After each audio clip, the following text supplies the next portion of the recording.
শীতকাল চলে এসেছে আর সাথে নিয়ে এসেছে উৎসবের আমেজ, কিন্তু ত্বকের জন্যও একটা বড় চ্যালেঞ্জ, তাই না? ত্বকটা কেমন যেন শুষ্ক টান টান হয়ে যায়। এই শুষ্ক ভাটা ত্বক নিয়ে কি চিন্তায় আছেন? চলুন আজ জেনে নেওয়া যাক কিভাবে খুব সহজে এই সমস্যাগুলো আমরা সামলাতে পারি। শীত আসা মানেই কি ত্বকে একটা টান টান ভাব আর চুলকানি শুরু হয়ে যাওয়া, তাই না? মনে হয় যেন গরমকালে সেই আরামটা শেষ আর ত্বকের ভেতরের সব আর্দ্রতাও যেন কেউ শুষে নিয়েছে। আর ঠিক এখান থেকেই কিন্তু শুরু হয় শীতের আসল চ্যালেঞ্জটা। কিন্তু কখনো কি মনে প্রশ্ন জেগেছে যে ঠিক কী কারণে শীতকালে আমাদের ত্বকের এই অবস্থা হয়? এর পেছনে কিন্তু বেশ কিছু ইন্টারেস্টিং এনভায়রনমেন্টাল কারণ লুকিয়ে আছে। ব্যাপারটা এভাবে ভাবা যাক, শীতের বাতাসটা যেন একটা অদৃশ্য স্পঞ্জের মতো, যেটা কিনা সারাক্ষণ আমাদের ত্বক থেকে ময়েশ্চার শুষে নিচ্ছে। আর এর ফল কি হচ্ছে? ত্বক হয়ে যাচ্ছে একদম শুষ্ক, প্রাণীহীন। তার যে একটা স্বাভাবিক গ্লো থাকে সেটাও কোথাও যেন হারিয়ে যায়। শুধু যে আর্দ্রতা কমে যায় তাই নয়, এই যে কনকনে ঠান্ডা বাতাস, এটা সরাসরি আমাদের ত্বকের যে প্রোটেক্টিভ ব্যারিয়ারটা আছে, মানে সুরক্ষার যে দেয়াল,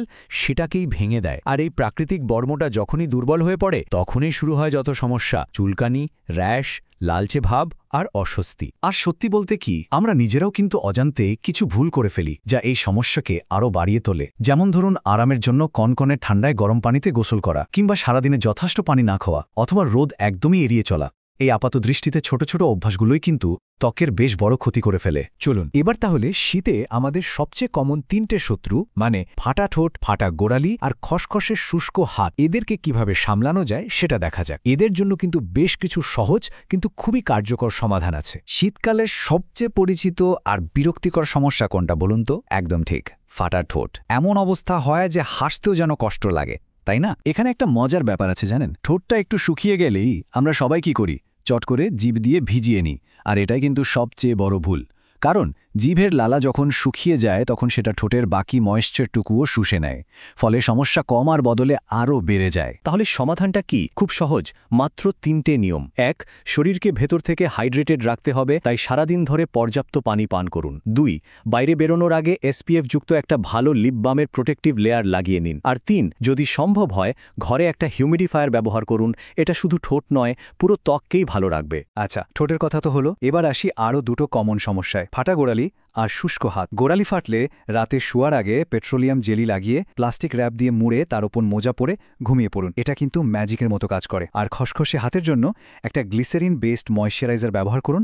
আর বাইরে বেরোলে অবশ্যই গ্লাভস পরুন। এতক্ষণ তো আমরা সাধারণ শুষ্কতার কথা বললাম, এবার একটু সিরিয়াস কিছু স্কিন কন্ডিশন নিয়ে কথা বলা যাক, যেগুলো শীতে আরও বেড়ে যায়। যেমন ধরুন একজিমা এবং সোরিয়াসিস। একটা জিনিস মাথায় রাখতে হবে, এই দুটো সমস্যার যত্ন নেওয়ার পদ্ধতি কিন্তু এক নয়, বেশ আলাদা। যাদের একজিমা আছে তাদের জন্য অয়েল বেসড অয়েন্টমেন্ট খুব ভালো কাজ করে। আর খেয়াল রাখতে হবে যেন শরীর খুব বেশি ঘেমে না যায় বা গরম না হয়ে ওঠে। অন্যদিকে সোরিয়াসিসের ক্ষেত্রে বেশিক্ষণ ধরে গোসল না করে অল্প সময়ে হালকা গরম পানিতে গোসল করা ভালো। আর অবশ্যই নিয়মিত ময়েশ্চারাইজার আর হিউমিডিফায়ার ব্যবহার করাটা মাস্ট। ওকে, এবার আসা যাক শীতের সেই সবচেয়ে কমন কমপ্লেন্টটাতে: সারা শরীরে খসখসে ভাব আর চুলকানি। চলুন এর থেকে মুক্তি পাওয়ার কিছু প্র্যাকটিক্যাল উপায় জেনে নিই। বিশ্বাস করুন, আমাদের গোসলের অভ্যাসে ছোট্ট কয়েকটা বদল আনলেই ত্বকের অবস্থা অনেকটাই ভালো হয়ে যেতে পারে। একটা কথা মনে রাখতে হবে, খুব গরম পানি কিন্তু ত্বকের ন্যাচারাল অয়েলকে নষ্ট করে দেয়।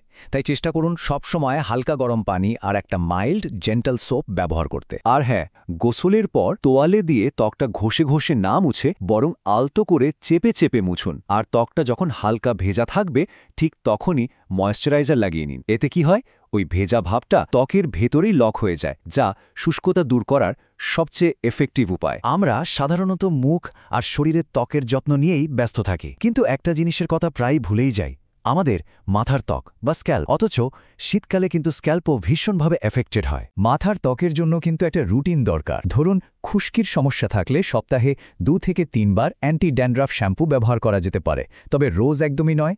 আর যখনই শ্যাম্পু করবেন তারপর কন্ডিশনার কিন্তু মাস্ট। আর হ্যাঁ, বাইরে বেরোলে কনকনে ঠান্ডা বাতাস থেকে চুল আর স্ক্যাল্পকে বাঁচাতে একটা টুপি কিন্তু আপনার বেস্ট ফ্রেন্ড হতে পারে। তো আমরা তো অনেক কিছু নিয়েই কথা বললাম, চলুন এবার পুরো ব্যাপারটাকে একদম সংক্ষেপে কয়েকটা কি পয়েন্টে নিয়ে আসি, যেগুলো মনে রাখা খুবই সহজ হবে। তাহলে শীতকালে স্কিন কেয়ারের মূলমন্ত্রটা কি দাঁড়ালো? একদম সিম্পল, মাত্র 3টে শব্দ: ময়েশ্চারাইজ, হাইড্রেট আর প্রোটেক্ট। মানে নিয়মিত ময়েশ্চারাইজার লাগাতে হবে, সারাদিন ধরে প্রচুর পানি খেয়ে শরীরকে হাইড্রেটেড রাখতে হবে, আর বাইরে বেরোলে গ্লাভস আর টুপি পরে ঠান্ডা থেকে ত্বককে প্রোটেক্ট করতে হবে। ব্যাস এই তিনটেই হলো সুস্থ ত্বকের আসল চাবিকাঠি। আশা করি আজকের এই টিপসগুলো এবারের শীতে সবার দিনগুলো আরও একটু আরামদায়ক করে তুলবে। তাহলে আর দেরি কেন, আজ থেকেই না হয় ত্বকের জন্য ছোট্ট একটা পরিবর্তন আনা যাক। ভাবুন তো প্রথম পদক্ষেপটা কি হবে।